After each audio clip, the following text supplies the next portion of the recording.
昨暗10点外，一台国光客运的巴士驶到台北市林区的新德路4段，向冲到人行道哦，启动着树啊才停落来。驾驶车顶14个乘客是无着伤。初步了解哦，这客运的驾驶可能是因为身体无爽快，也毋过详细原因爱个调查。公路局嘛已经去国光客运要来进行调查。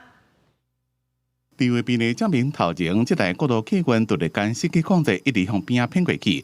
规台车驶去人行道，弄到路边的树仔丛，规丛树仔拢倒来。拖吊车到现场，把这台客运拖走，广播电话也派人来清理。不过，这架车祸弄急的声音真大声，边的大伙大拢走出来看。昨天车子整个浮上来啊！我看那个灯还这么粗，把我撞断了。就是发生伫台北市树林，回间互伊拢甲人破去，碎片也甲龟头卡，现场为警示线。警方调查。 这台国光客运伫暗10点外，驶到承德路4段，突然间甲机器弄到树下，车内迄当阵有14位乘客，好佳在人拢无受伤。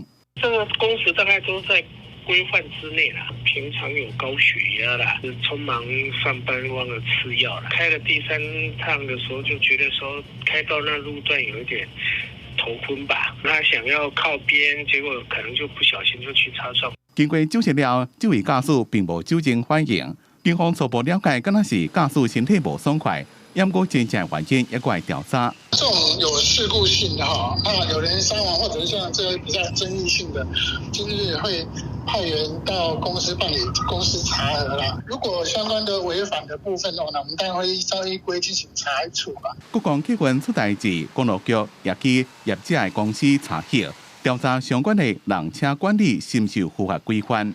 公司新闻采访报道。